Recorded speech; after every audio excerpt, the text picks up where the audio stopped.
നവകേരള സദസ്സിന്റെ ഇനിയിപ്പോൾ 1-2 ദിവസങ്ങൾ നടക്കുകയാണ് നമ്മുടെ എറണാകുളത്താണ്. അവസാന വേദി 140ാമത്തെ മണ്ഡലം ഇതാണ്. എന്താണ് ഇതിനെപ്പറ്റി എനിക്ക് പറയാം? നവകേരള സദസ്സിന്റെ അന്ന് കാനത്തിന്റെ നിര്യാണത്തെ തുടർന്ന് നമ്മൾ മാറ്റിവെച്ചിട്ടുള്ള 4 എണ്ണം, അതായത് തൃക്കാക്കര, പിറവം, തൃപ്പൂണിത്തുറ, കുന്നത്താട്, ഈ 4 മണ്ഡലങ്ങളുടെയാണ് 1-2 ദിവസം നടക്കാൻ പോകുന്നത്. അപ്പൊ അതിന്റെ ഭാഗമായിട്ടുള്ള തയ്യാറെടുപ്പുകൾ വെച്ചാൽ ഈ 4 അസംബ്ലി മണ്ഡലങ്ങളിലും നല്ല തയ്യാറെടുപ്പ് തന്നെയാണ്. സാധാരണ ഇതിലിപ്പോ ഒരു ക്യാമ്പയിൻ അവസാനിച്ചതിന് ശേഷം അല്ലെങ്കിൽ ഒരു പരിപാടി അവസാനിച്ചതിന് ശേഷം അതിന്റെ ഒരു ആവേശം കെട്ടടങ്ങി പോയിട്ടൊന്നുമില്ല. ഈ പ്രദേശങ്ങളിലെല്ലാം വീണ്ടും മീറ്റിങ്ങുകളൊക്കെ ചേർന്ന് അതിനാവശ്യമായ തയ്യാറെടുപ്പ് നടത്തി. അങ്ങനെ ഇപ്പോൾ നമ്മുടെ ഈ മറ്റ് 3 മണ്ഡലങ്ങളിലും സന്ദർശിച്ചതിന് ശേഷമാണ് ഞാനിവിടെ വരുന്നത്. അപ്പൊ ഇപ്പോഴത്തെ നിലയിൽ നമുക്ക് ഈ മണ്ഡലങ്ങളിലെല്ലാം മറ്റു മണ്ഡലങ്ങളിൽ ഉണ്ടായതുപോലുള്ള ആളുകളുടെ പങ്കാളിത്തം വളരെ ഗംഭീരമായിട്ടുള്ള പങ്കാളിത്തം തന്നെ ഉണ്ടാവും. മാത്രമല്ല, കേരളത്തിൽ മാറി വന്ന രാഷ്ട്രീയ സാഹചര്യത്തിൽ ഇപ്പോൾ നമ്മുടെ കേരളത്തിന്റെ രാഷ്ട്രീയത്തിൽ കാര്യം ഗവൺമെന്റ് സാറിന് ഉദ്ദേശിച്ചിരുന്നത് നമ്മുടെ സംസ്ഥാനത്തെ ഗവൺമെന്റിന്റെ നേട്ടങ്ങളെ വിശദീകരിക്കാനാണെങ്കിലും അത് കോൺഗ്രസും BJPയും കൂടി കേരളത്തിന്റെ രാഷ്ട്രീയത്തിന്റെ മുൻനിരയിലേക്ക് ഇതിനെ എടുത്തു വെച്ചു. അപ്പൊ അതുകൊണ്ട് ഇപ്പോ ഇനി സ്ഥാനാർത്ഥിയെ പ്രഖ്യാപിച്ച ഇലക്ഷൻ നേരിടാൻ LDF തയ്യാറാണെന്നുള്ളതാണ് വാസ്തവം. അപ്പൊ അതുകൊണ്ട് ഈ 4 മണ്ഡലങ്ങളിലും അതിന് ഈ സംസ്ഥാനത്തെമ്പാടും ഉണ്ടായിട്ടുള്ള മൊത്തം മുന്നേറ്റത്തിന്റെ അതിന് ഒട്ടും പിന്നോട്ട് പോകാതെ അതിനേക്കാൾ വളരെ ആവേശകരമായിട്ടുള്ള ഒരു വരവേൽപ്പായിരിക്കും മുഖ്യമന്ത്രിക്കും മന്ത്രിമാർക്കും നൽകാൻ പോകുന്നത്. ഈ ദിവസങ്ങളിലൊക്കെ ഒരു പ്രതിഷേധത്തിനുള്ള സാധ്യതയുണ്ട്. ഇപ്പോഴും VD സതീശനടക്കം പറയുന്നത് ഇത് അശ്ലീല സദസ്സാണ്, ധൂർത്താണ് എന്നൊക്കെയാണ് പറഞ്ഞുകൊണ്ടിരിക്കുന്നത്. ഇവിടെയും ഒരു പ്രതിഷേധത്തിനുള്ള സാധ്യത തള്ളിക്കളയാൻ കഴിയില്ല. പലരും പരസ്യമായിട്ട് പോസ്റ്റുകൾ വരെ ഇടുന്നുണ്ട്, ഞങ്ങൾ കരിങ്കൊടി കാണിക്കും എന്നുള്ള രീതിയിലൊക്കെയാണ് അവർ പ്രതികരിക്കുന്നത്. പ്രതിപക്ഷ നേതാവ് എന്ന നിലയിൽ സതീശന് ഏറ്റവും കൂടുതൽ ഉപയോഗിച്ചിട്ടുള്ള വാക്ക് ഈ അശ്ലീലം എന്നുള്ള പ്രയോഗമാണ്. ആ അശ്ലീലത്തിൽ മുങ്ങിക്കുളിച്ച ഒരാളാണ് സതീശൻ. സതീശന്റെ മനസ്സ് വായിക്കണമെന്നുണ്ടെങ്കിൽ സതീശന്റെ ഫേസ്ബുക്ക് പോസ്റ്റ് മാത്രം വായിച്ചാൽ മതി. ഒരു കുടുംബത്തിലെ ഒരു CPMന്റെ ബ്രാഞ്ച് സെക്രട്ടറിയുടെ മാതാവിനെയും ഭാര്യയെയും പറഞ്ഞിട്ടുള്ള അദ്ദേഹത്തിന്റെ വെരിഫൈഡ് ഫേസ്ബുക്ക് അക്കൗണ്ടിൽ നിന്ന് അദ്ദേഹം നടത്തിയിട്ടുള്ള പരാമർശം എന്താണെന്നുള്ള കാര്യത്തെക്കുറിച്ച് ഈ ലോകത്തുള്ള ആൾക്കാരെല്ലാം കണ്ടതാണ്. അപ്പൊ അതുകൊണ്ട് സതീശന്റെ ഭാഗത്തെക്കുറിച്ച് കേരളത്തിൽ കോൺഗ്രസിന്റെ അകത്ത് പോലും എത്രത്തോളം സ്വീകാര്യമുണ്ടെന്ന് സംശയമാണ്.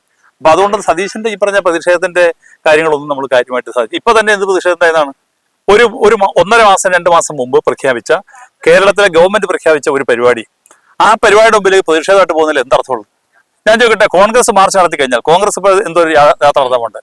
ആ യാത്രയ്ക്ക് ഇവന്റെ 8-3-10 പേരില്ല, 8-3-11 പേരില്ല, ഒരു 10,000 പേരെ മാർച്ച് നടത്താൻ പറ്റും.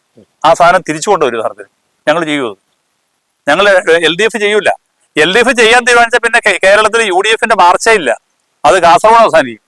അത്രേ ഉള്ളൂ കാര്യം. അപ്പൊ അതൊക്കെ ഉയർന്ന ഒരു അന്തസ്സായ പ്രതിപക്ഷ നേതാവിന്റെ ഒരു ഉയർന്ന അന്തസ്സോട് കൂടിയുള്ള ഒരു സമീപനം ഇത്തരം പ്രശ്നത്തിൽ ഇല്ല എന്നുള്ളത് സംഗതി. അതുകൊണ്ടാണ് കേരളത്തിലെ ജനങ്ങൾ ഇതെല്ലാം പൂർണ്ണമായും തള്ളിക്കളയാൻ ഇടയായിട്ടുള്ളത്. ഈ മറ്റൊരു പ്രധാനപ്പെട്ട കാര്യം, ഈ രാമക്ഷേത്രത്തിന്റെ പ്രതിഷ്ഠാ ചടങ്ങുമായിട്ട് ബന്ധപ്പെട്ടപ്പോഴും VD സതീശനൊന്നും പ്രതികരിക്കാൻ തയ്യാറായിട്ടില്ല. അതിനൊക്കെ എങ്ങനെ നോക്കിക്കാണും? അതെങ്ങനെ VD സതീശൻ പ്രതികരിക്കുന്നത്? VD സതീശനിലെ VD സവർക്കറുടെ അദ്ദേഹത്തിന്റെ ജന്മദിനത്തിന് പോയ ശേഷം ഈ തിരി തെളിച്ച് VD സവർക്കർ ഇന്ത്യക്ക് നൽകിയിട്ടുള്ള മഹത്തായ സംഭാവനയെ കുറിച്ച് പറഞ്ഞത്, മഹാത്മാഗാന്ധി വധക്കേസിലെ 8ാം പ്രതിയാണ് VD സവർക്കർ. ആ വധക്കേസിൽ പ്രതിയായിട്ടുള്ള സവർക്കർ കോടതിക്കകത്ത് കയറി കയ്യും കെട്ടിയിരിക്കുന്ന ഈ ചിത്രം നമ്മുടെ നാട്ടിൽ എല്ലായിടത്തും പ്രസിദ്ധീകരിച്ചിട്ടുള്ളതാണ്. അപ്പൊ അങ്ങനെയുള്ള സവർക്കറെ കുറിച്ച് സതീശൻ പറയാൻ പറ്റില്ല. കാരണം സതീശൻ RSSന്റെ വോട്ട് നേടുന്നതെന്ന് പറഞ്ഞത് നമ്മളാരുമല്ല, RV ബാബു, അതായത് RSSന്റെ വളരെ പ്രധാനപ്പെട്ട നേതാവായിട്ടുള്ള RV ബാബു പറഞ്ഞു, ഞങ്ങൾ സതീശന് വോട്ട് ചെയ്യാറുണ്ട്, സതീശൻ ഞങ്ങളുടെ വോട്ട് അഭ്യർത്ഥിക്കാറുണ്ട്. പിന്നെ സതീശൻ എങ്ങനെയാണ് ഈ കാര്യം പറഞ്ഞത്? സതീശന്റെ ഈ മാത്രമല്ല, ഇന്ത്യ മുന്നണിയുടെ ഭാഗമായിട്ടുള്ള അതിൽ ഏറ്റവും പ്രധാനപ്പെട്ട ഭാഗമായ കോൺഗ്രസ് ഈ സോണിയാഗാന്ധിയും പ്രിയങ്ക ഗാന്ധിയും മല്ലികാർജുൻ ഖാർഗെയും അല്ലെങ്കിൽ മറ്റേ മൻമോഹൻ സിംഗും എല്ലാം പോയി അവിടെ പോയി ഇരുന്നാൽ സംഭവിക്കാൻ പോണത്, ഈ 1992 ഡിസംബർ മാസം 6-ാം തീയതി പള്ളി പൊളിച്ചത് നരസിംഹറാവുവിന്റെ കാലത്താണ്. നരസിംഹറാവു ഇങ്ങനെ ബിംബം പൊളിക്കുന്ന സമയത്താണ് ഈ പള്ളി പൊളിക്കുന്നത്. അപ്പൊ കോൺഗ്രസ് കൂടി കൂട്ടുനിന്നാണ് പള്ളി പൊളിച്ചത്. ആ പള്ളി പൊളിച്ചതിന്റെ ഉത്തരവാദിത്വം കോൺഗ്രസിനുണ്ട്. അതുകൊണ്ട് അതിൽ പോവുകയാണെങ്കിൽ പിന്നെ ഇന്ത്യ മുന്നണിക്ക് അത് പ്രസക്തിയില്ല. മതനിരപേക്ഷത ശൂന്യം, അതാണ് കാര്യം. ഇതാണ് കോൺഗ്രസിന്റെ തോൽവിക്ക് അടിസ്ഥാനം. ഈ രാജസ്ഥാനിലും മറ്റു സംസ്ഥാനത്തുള്ള കോൺഗ്രസിന്റെ തോൽവിയുടെ അടിസ്ഥാനം എന്ന് പറഞ്ഞാൽ അതാണ്.